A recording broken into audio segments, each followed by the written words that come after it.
जय हिंद साथियों, आप सभी का स्वागत है आपके अपने यूट्यूब चैनल विद्यालयपुर में। अभी हमारा जो टॉपिक चल रहा था हमारे परिवार और मित्र में, ये हमारा आपकी हेडिंग है यूनिट 1 की। क्या है? यूनिट जो आपकी फर्स्ट है, इसकी हेडिंग है ये, है ना, यूनिट फर्स्ट की।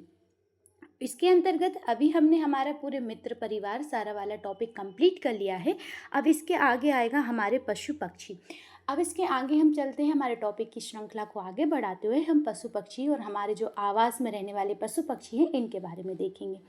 कल हमारे पास एक कमेंट आया था क्लास में कि मैम आप सेकंड यूनिट पढ़ा दीजिए।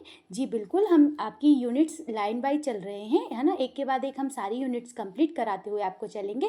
पहले हमारी फर्स्ट यूनिट को हम कंप्लीट कर लें, देन इसके बाद हम सेकंड यूनिट स्टार्ट करेंगे। अभी जो हमारी यूनिट है, हम इससे पहले पूरी फर्स्ट वाली कंप्लीट होगी, इसके बाद सेकंड वाली यूनिट चालू होगी। आप टेंशन ना लें, आप चिंता बिल्कुल ना करें, सेकंड यूनिट भी आपकी कंप्लीट कराई जाएगी पहले फर्स्ट यूनिट कंप्लीट होने के बाद। अगर आपको भी कोई डाउट वगैरह हो तो आप कमेंट बॉक्स में कमेंट कर सकते हैं।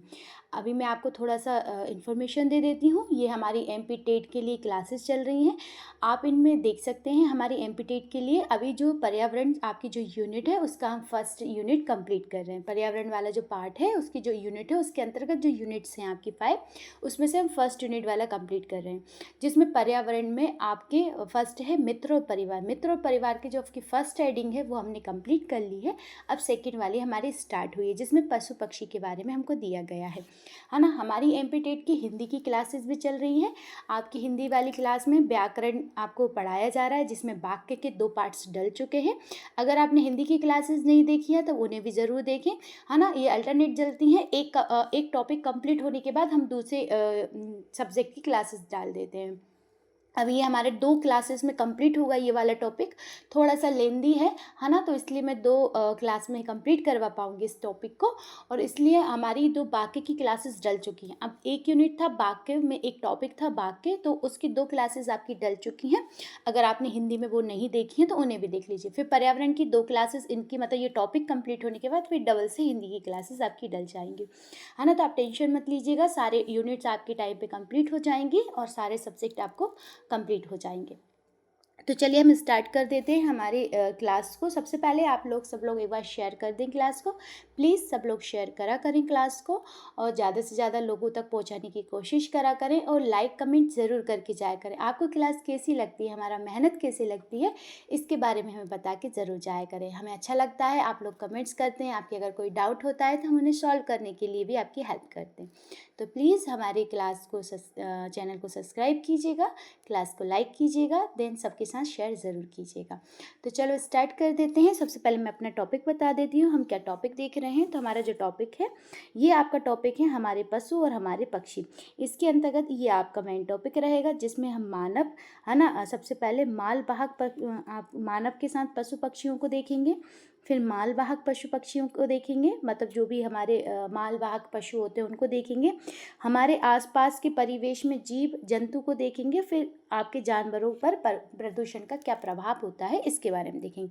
ज़्यादातर टॉपिक मैं अभी की क्लास में कंप्लीट कराने की कोशिश करती हूँ, जो भी रह जाएगा हम नेक्स्ट क्लास में कंप्लीट कर लेंगे।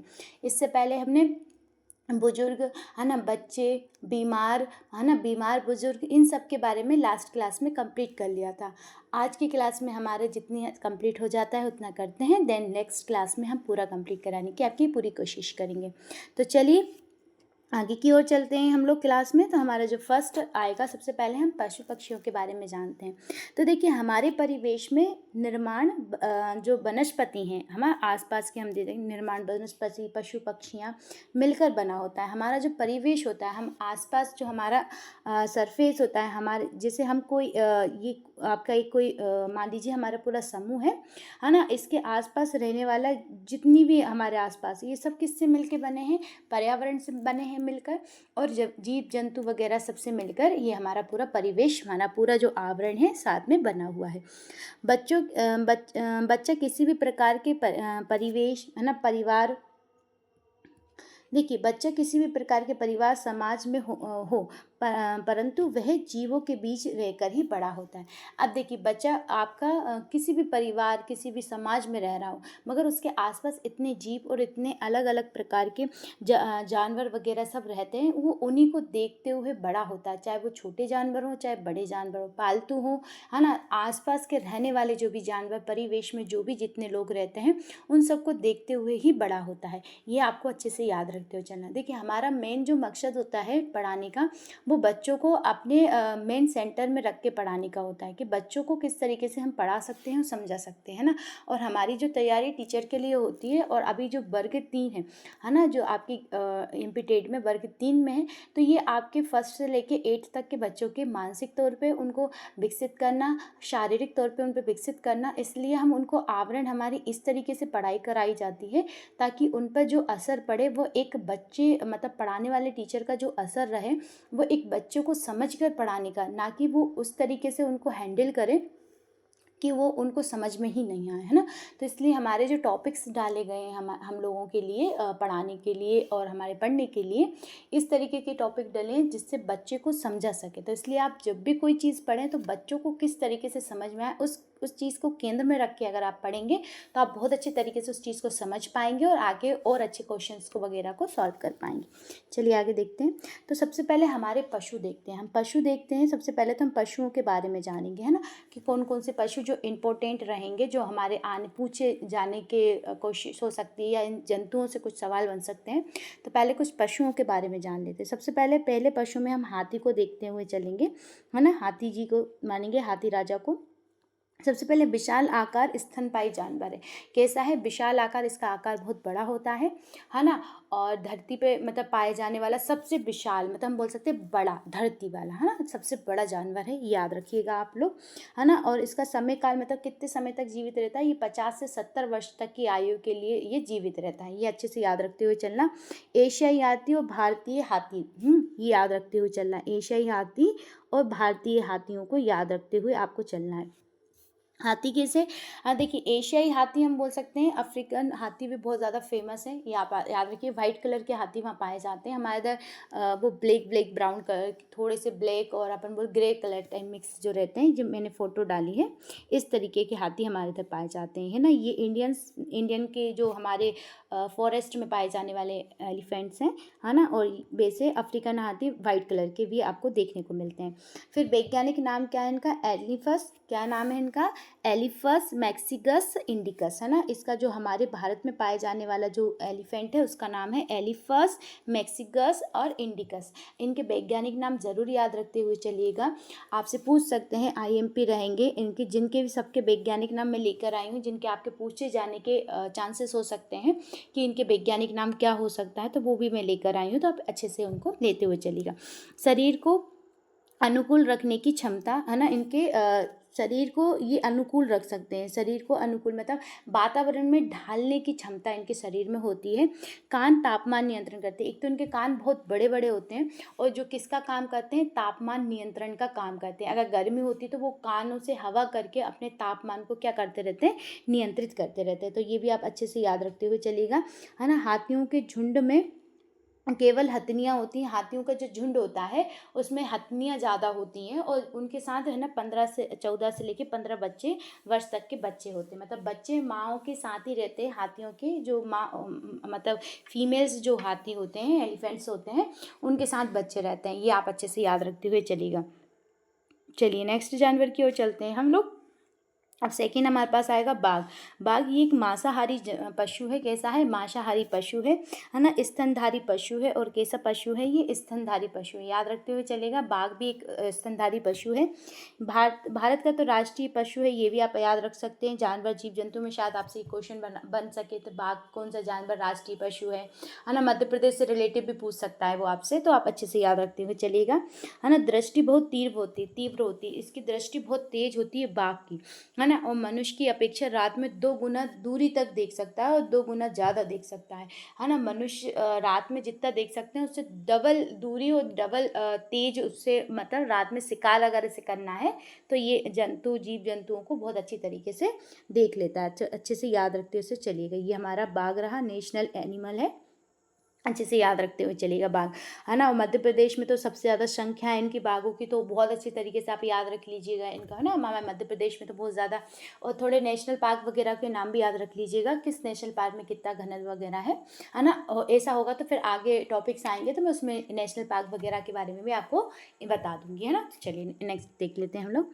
अब सेकेंड हमारे पास आएगा गेंडा, है ना। दूसरा हमारा जो पशु है वो कौन सा है, गेंडा है ना। स्थल पर रहने वाला दूसरा बड़ा जंतु है, ये स्थल पर रहने वाला दूसरा बड़ा जंतु है, शाकाहारी जंतु है। कैसा है ये, शाकाहारी होता है, मांसाहारी जंतु नहीं है। इसके नाक पर सींग होते हैं, एक या दो सींग हो सकते हैं, एक सींग हो सकते हैं या दो सींग हो सकते हैं। तो इसके नाक पर ये सींग होते हैं, है ना। कभी कभी एक, है ना, ये एक या दो सींग, ये आप सींग देख सकते हैं, एक या दो सींग इनके नाक पर आपको देखने को मिलेंगे, सींग, है ना। तो इनको, इन सींगों के कारण इनका शिकार कर दिया जाता है। इनके सींग जो होते हैं बहुत ज़्यादा महंगे जाते हैं मार्केट्स में, तो इसलिए इनके सींगों को लेने के लिए इनका शिकार कर दिया जाता है। तो ये आप अच्छे से याद रखिएगा। चलिए नेक्स्ट चलते हैं जिराफ, किस पे चलते हैं, जिराफ पे। अब नेक्स्ट हमारा कौन सा आ जाएगा, जिराफ आएगा, है ना। आई होप आप सबको समझते हुए आ रहा है। वैसे नॉर्मल एनिमल्स हैं, है ना, जानवर ही तो हैं, तो आप उनके बारे में बस थोड़ी सी उनकी जो इन्फॉर्मेशन है उसे अच्छे से याद रखते हुए चलिएगा, है ना। कोई भी प्रॉब्लम हो तो उसे बताते हुए चलिएगा। फिर आ जाएगा पृथ्वी का सबसे ऊंचा, अगर हम जानवर बोलते हैं तो जिराफ है, सबसे ऊंचा बोल सकते हैं हम लोग, क्योंकि इसकी गर्दन बहुत लंबी होती है। ये शाकाहारी जंतु होता है, इसकी लंबाई 5 मीटर तक हो सकती है। इसकी लंबाई कितनी हो सकती है, 5 मीटर से अधिक भी हो सकती है, 5 मीटर से छोटे भी रह सकते हैं ये, है ना। मुख्यतः अफ्रीका के जंगलों में पाए जाते हैं। मुख्यतः कहाँ पाए जाते हैं, अफ्रीका के, हमारे इधर बहुत कम है। पहली बात तो है ही नहीं हमारे इधर एशिया में इधर, मगर अफ्रीका के जंगलों में ये पाए जाते हैं। तो ये आप अच्छे से याद रखते हुए चलिएगा। ये रहा आपका जिराफ, है ना। ये जिराफ की फोटो है। इस तरीके से इसकी गर्दन जो होती है बहुत ज़्यादा लंबी होती है। जिराफ की जो गर्दन होती है, ये मेन इसकी लंबाई के कारण कहा जाता है कि अफ्रीका में वैसे बहुत कम लंबी गर्दन होने का एक कारण बताया जाता है कि अफ्रीका में थोड़ा क्या है, सूखा एरिया ज़्यादा है, वहाँ पे बारिश वगैरह होती है, मगर कुछ एक अपन बोल सकते हैं रेयर स्थानों पे बहुत कम जगह बारिश अच्छी होती है। अफ्रीका में वैसे बहुत सारे जंगल हैं, ऐसा नहीं है, ये वहीं पाया जाता है, मगर वहाँ पे क्या है, बहुत ऊपर आप सहारा रेगिस्तान अफ्रीका में भी देखने को मिलेगा आपको, बहुत बड़ा रेगिस्तान वाला एरिया, सूखा डेजर्ट टाइप का है वहाँ पर। मगर बीच में जो जंगल वगैरह वाला एरिया, तो वहाँ पे पेड़ों की लंबाई बहुत ऊंची ऊंची, तो उन पत्तियों को खाने के लिए जब ये गर्दन ऊंची करते थे तो उस कारण इनकी गर्दन बहुत ज़्यादा ऊंची हो गई है, मतलब लंबी हो गई है, ऐसा बोला जाता है ना। इसका लंबी गर्दन लंबी होने का कारण मेन ये बताया जाता है, तो आप याद रखिएगा। चलिए नेक्स्ट चलते हैं हम, चिंपांजी। चिंपांजी हमारा सबसे समझदार जानवर है। ये क्या है, सबसे समझदार जानवर है, याद रखिएगा। चिंपांजी, इसे सबसे ज़्यादा समझदार माना जाता है ना। समूह में रहता है, और ये कैसे रहते हैं, मतलब ऐसे सिंगल नहीं रहते हैं, है ना, 3-4 समूह में रहते हैं ये चिंपांजी, याद रखिएगा, समूह में रहते हैं। इसके बाद ये आपके 3 से आपके, हम बोल सकते हैं 3 से 30 सदस्यों का समूह होता है। इनसे 3 से लेके 30 चिंपांजी एक साथ समूह बनाकर रहते हैं, याद रखिए। 3 से कम नहीं रहते हैं, 3 से ऊपर ही मिलेंगे आपको, झुंड में रहते हैं, ये आप अच्छे से याद रखिएगा। ये सिंगल रहना पसंद नहीं करते, ये झुंडों में रहना पसंद करते। तो ये रहा आपका चिंपांजी, आप इसे देख सकते हैं ना। चलिए नेक्स्ट पे चलते हैं, हिरण। अब हिरण के बारे में जानेंगे। हिरण तो हमारे मध्य प्रदेश में बारहसिंगा नेशनल एनिमल है हमारा मध्य प्रदेश का, है ना। हिरण याद रखिएगा, बेडरी प्रजाति का, जो मध्य प्रदेश का जो हम बोल सकते हैं हिरण जो है, वो बारहसिंगा जो है वो बेडरी प्रजाति का है। कौन सी प्रजाति का है, बेडरी, याद रखिएगा। बारहसिंगा जो है बेडरी प्रजाति का, कान्हा राष्ट्रीय उद्यान वगैरह में बहुत ज़्यादा आपको देखने को मिल सकते हैं, ये अच्छे से आप याद रखते हुए चलिएगा। चलिए आगे देख लेते हैं हम लोग, है ना। ये बाडी, जो हिरण, जो हम जिस हिरण के बारे में पढ़े, वैसे तो ये कार्विडाई वर्ग का है। कौन सा है, कार्विडाई वर्ग के हिरण होते हैं, मगर हमारे मध्य प्रदेश में जो वो कार्विडाई वर्ग में भी बेडरी प्रजाति का है, ये आप अच्छे से याद रखते हुए चलिएगा। स्तनधारी पशु है, जंगलों में रहना पसंद करता है, और शाकाहारी है। हिरण है ना, शाकाहारी जंतु होता है, ये आप अच्छे से याद रखिएगा। हिरण का शिकार बड़े पैमाने पर होता है, क्योंकि हिरण के सींगों के लिए उसका शिकार कर दिया जाता है ना। उसकी खाल के लिए, उसके सींगों के लिए बहुत शिकार कर दिया जाता है हिरण का, तो ये आप अच्छे से याद रखते हुए चलिएगा। नेक्स्ट देख लेते हैं, तेंदुआ। तेंदुआ वैज्ञानिक नाम इसका कौन सा है, पैंथरा, है ना, बार्ड। कौन सा नाम है, पैंथरा बार्ड, है ना। ये हिरण आप देख सकते हैं, हिरण को, ये रहा हिरण, है ना। ये मध्य प्रदेश में पाए जाते हैं, बारहसिंगा, याद रखिएगा। तो इसके सींगों के लिए इसका शिकार बहुत ज़्यादा कर दिया जाता है, ये आप अच्छे से याद रखते हुए चलिएगा। नेक्स्ट देख लेते हैं हम लोग, तेंदुआ, है ना। देखिए तेंदुआ के इसका वैज्ञानिक नाम क्या है? तो वैज्ञानिक इसका नाम है पैंथेरा। क्या नाम है? पैंथेरा पार्डस, है ना, याद रखते हुए चलिएगा वैज्ञानिक नाम इनका। तेंदुआ एशिया और अफ्रीका में अधिक संख्या में पाए जाते हैं। तेंदुआ कहाँ पाए जाते हैं? एशिया और अफ्रीका में अधिक संख्याओं में पाए जाते हैं। इनका शिकार करने के लिए बहुत ज़्यादा सावधानी बरतनी पड़ती है। मतलब इनका शिकार एकदम नॉर्मल कोई नहीं कर सकता।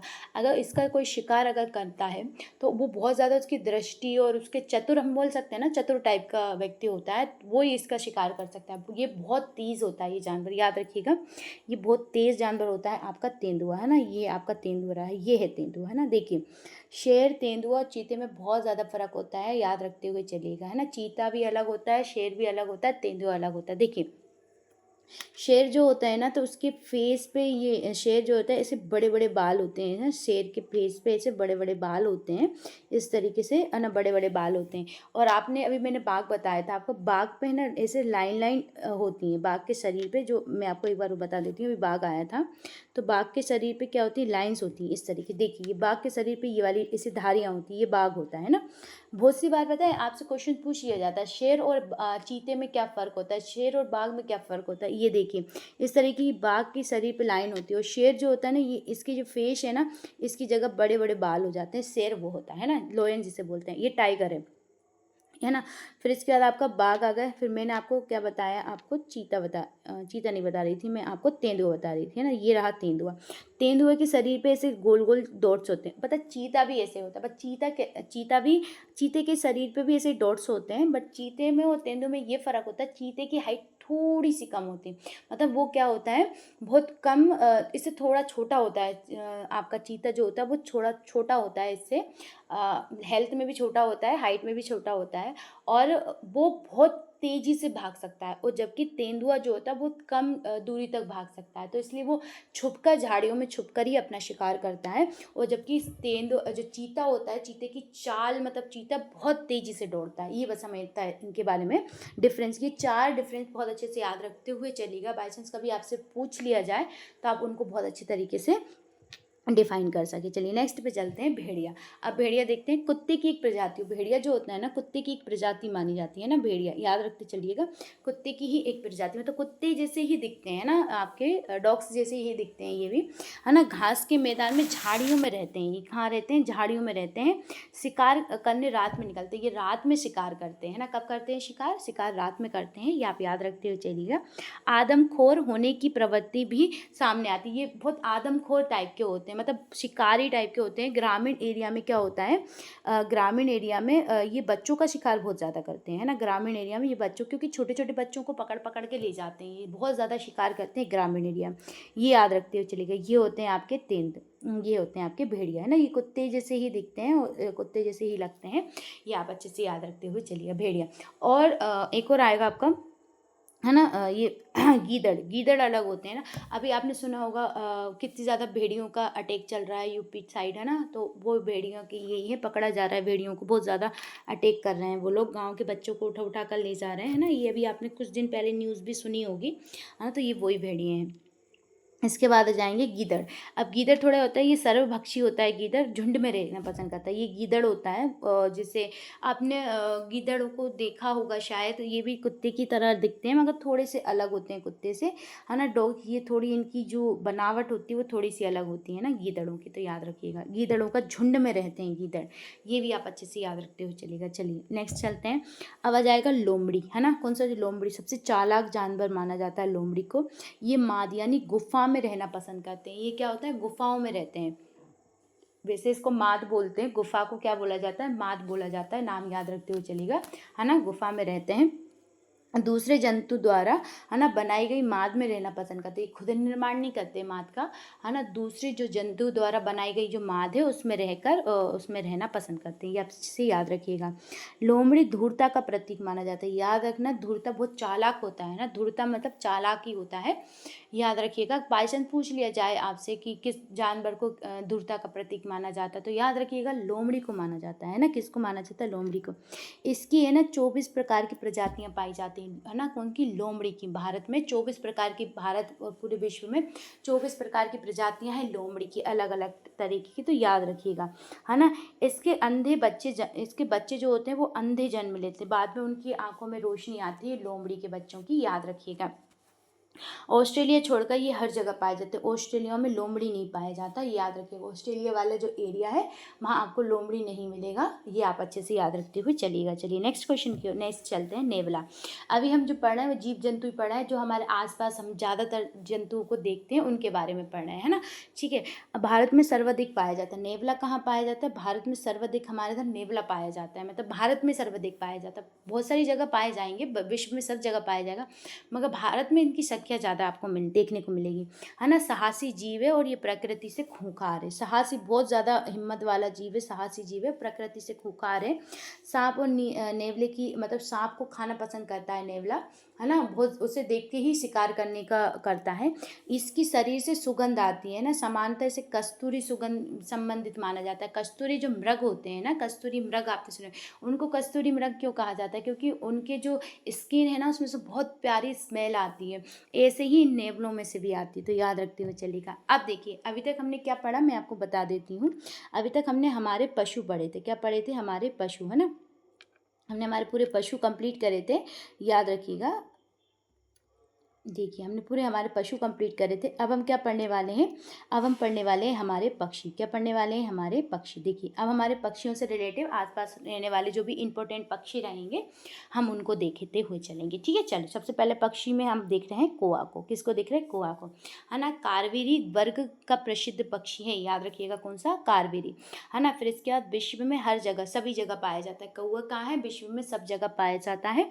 रंग काला और भूरा, दो प्रकार के होते हैं ना, ये भूरे और काले दो रंग के होते हैं, याद रखिएगा।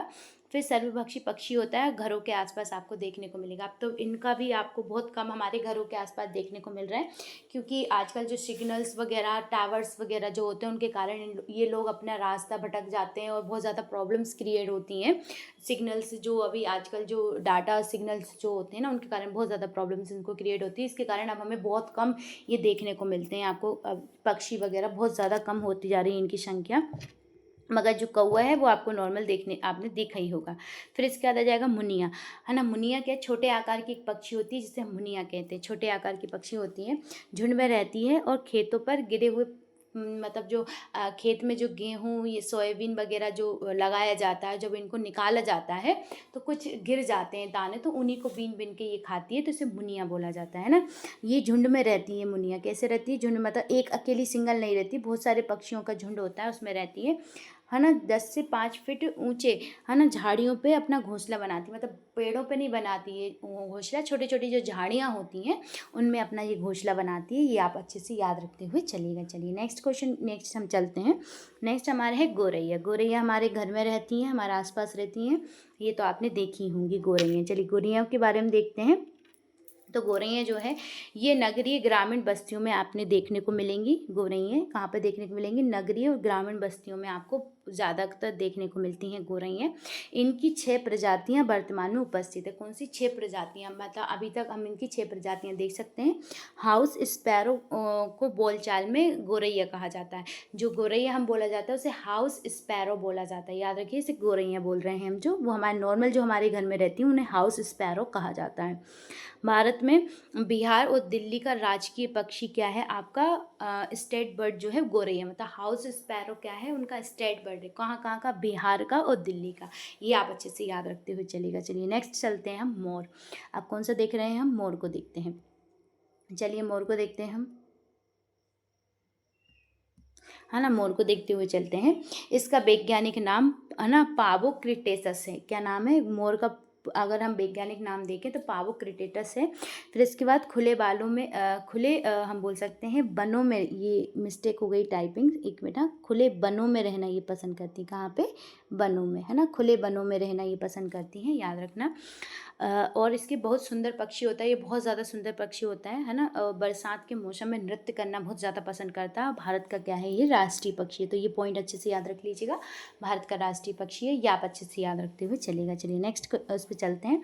नीलकंठ इंडियन रोलर बर्ड, है ना, कौन, क्या नाम है इसका, इंडियन रोलर बर्ड भी बोलते हैं, नीलकंठ को, है ना। वैज्ञानिक नाम क्या है इसका? कोरेसियस, है ना। बेंगलेसिस इसका आपका वैज्ञानिक नाम देखने को मिलेगा। मूल निवास इसका भारत है, भारत में ही आपको ज़्यादातर देखने को मिलते हैं नीलकंठ। इस पक्षी का महत्व दशहरे के दिन आने वाला है आपका दशहरा, है ना। दशहरे के दिन बहुत ज़्यादा फेमस होता है, नीलकंठ के दर्शन करना बहुत ज़्यादा शुभ माना जाता है ना। और बहुत सारी कहावत भी बोला जाता है नीलकंठ के बारे में, बहुत सारी कहावतें भी होती हैं।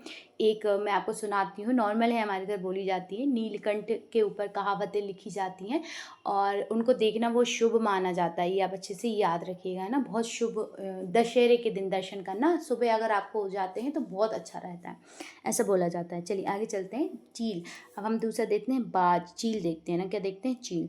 ये 2 फीट लंबी तथा गहरे भूरे रंग की होती है। चील कैसी होती है? 2 फीट लंबी होती है और गहरे भूरे रंग की होती है, ये आप अच्छे से याद रखिएगा।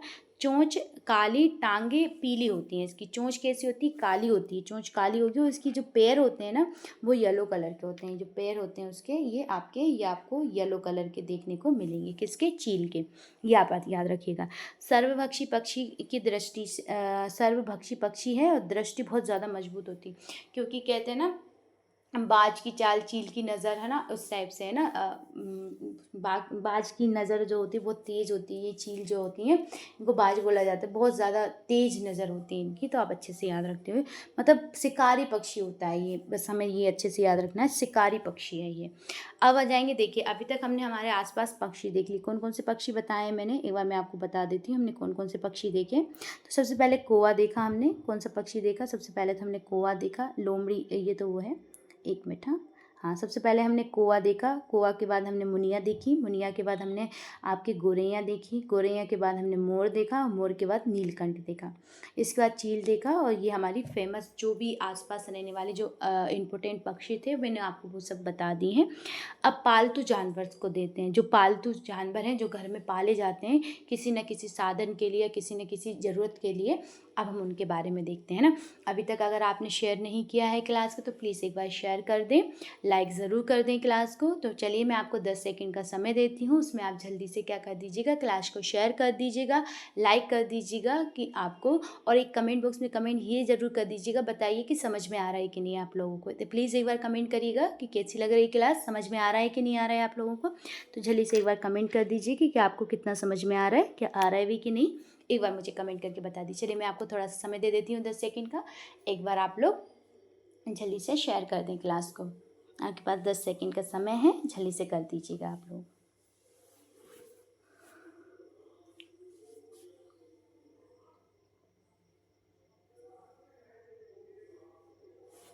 चलिए आप लोगों ने शेयर कर दी होगी क्लास को। चलिए हम आगे बढ़ते हैं पालतू जानवर की ओर।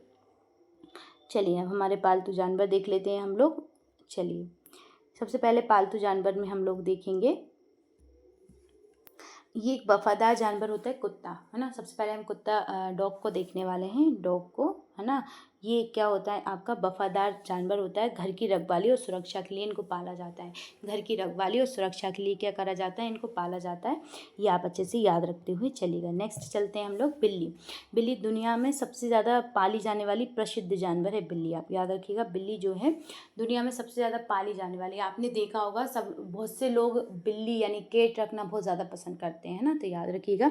सूंघने और सुनने और सूंघने की शक्ति बहुत प्रबल होती है इसकी। सूंघ मतलब किसी चीज़ को स्मेल लेने में बहुत ज़्यादा और उस चीज़ को धीरे से सुनने में बहुत ज़्यादा होती है। चूहे वगैरह, बहुत से लोग गांव वाले क्षेत्र, गांव जो ग्रामीण एरिया होता है वहाँ पे चूहों से बचने के लिए, अपने सामानों को बचाने के लिए बिल्लियों को बहुत ज़्यादा पाला जाता है ना। कम रोशनी में भी आसानी से देख सकती है, अगर रोशनी कम है तो उसमें बहुत आसानी से ये देखकर अपना शिकार ढूंढ लेती है।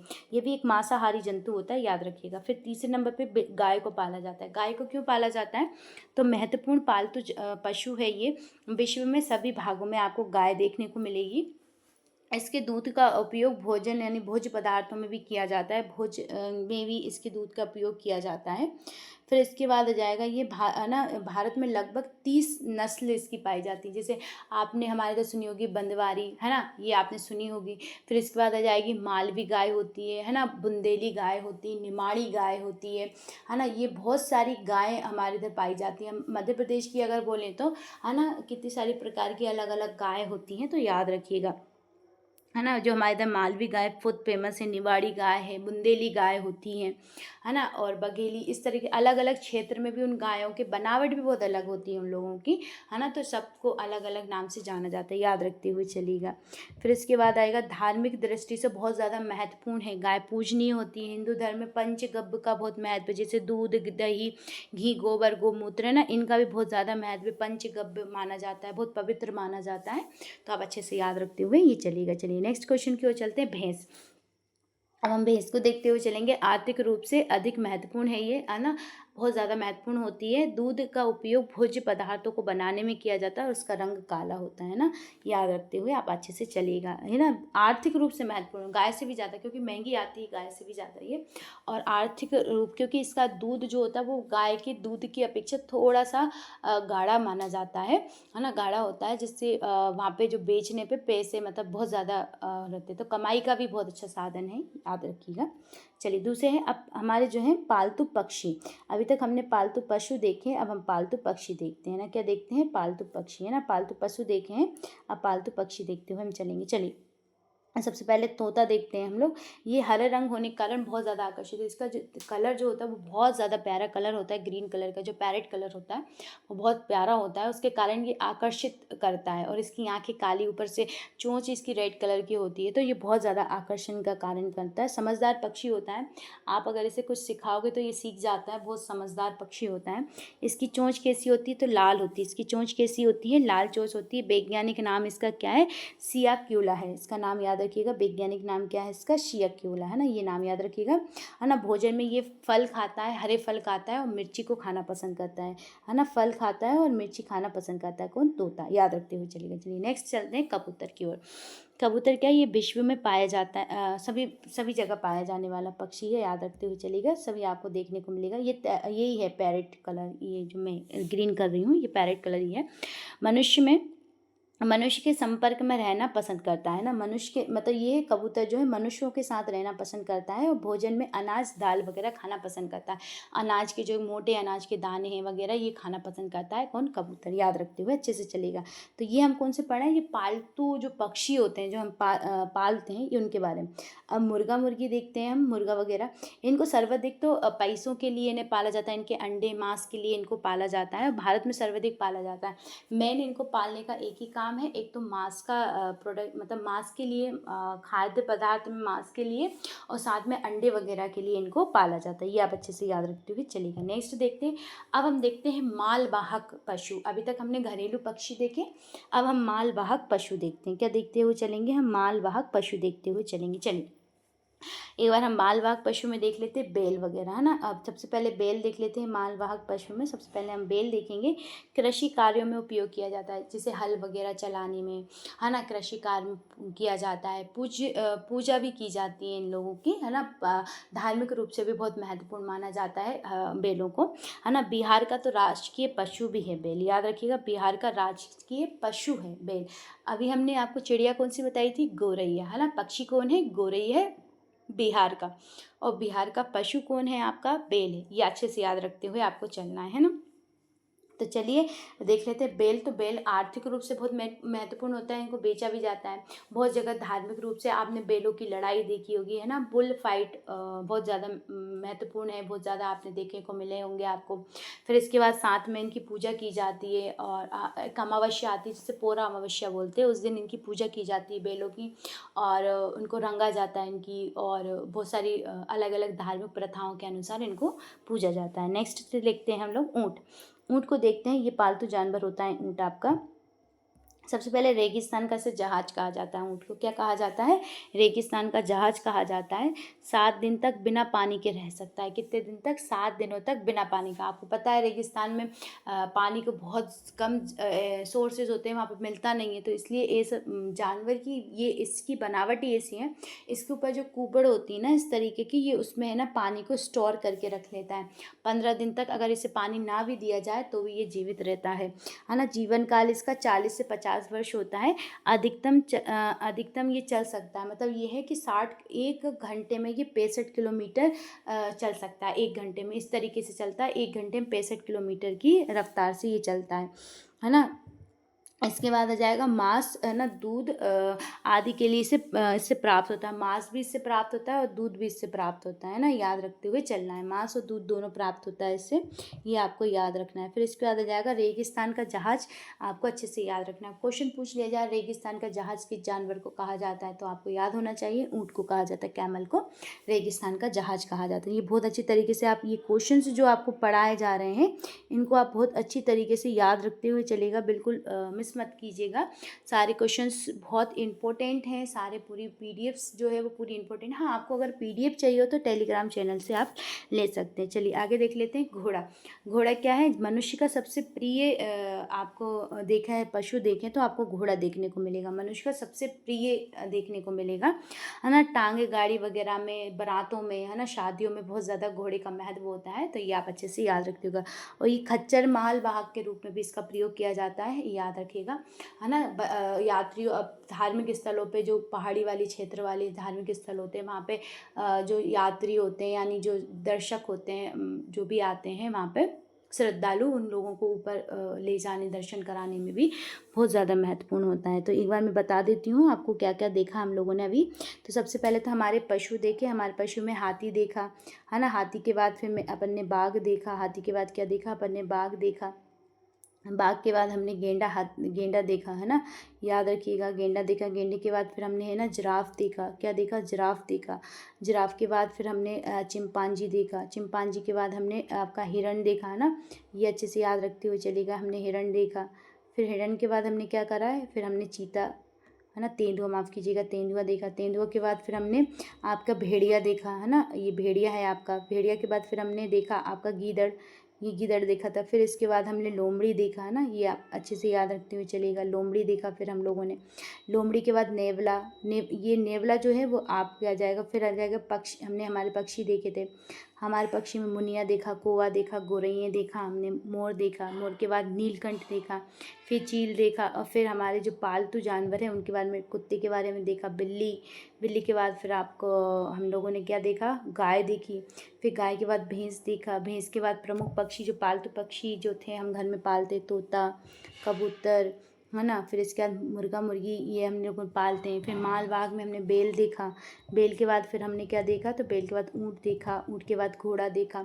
और अभी अगर आप लोग नए हैं, आपको कुछ पता नहीं है, तो मैं एक बार और थोड़ी सी इन्फॉर्मेशन दे देती हूँ, फिर इसके बाद जो बच्चा है उसे कंप्लीट कर लेंगे हम लोग। तो सबसे पहले मैं आपको इन्फॉर्मेशन दे रही हूँ, जो हमारी इन्फॉर्मेशन, इसे अच्छे से सुन लीजिएगा। ये आपका संपूर्ण ईवीएस सिलेबस कंप्लीट कराया जा रहा है यहाँ पे, है ना। इसे अच्छे से कंप्लीट करना है आप लोगों को, इसे कंप्लीट करते हुए चलिएगा। ईवीएस का जो सिलेबस आपको बताया जा रहा है, इसमें सारी यूनिट्स हम कंप्लीट करेंगे। आज मित्र और परिवार में हमने हमारे पशु पक्षियों को पढ़ रहे हैं। क्लास नंबर 3 है आपकी।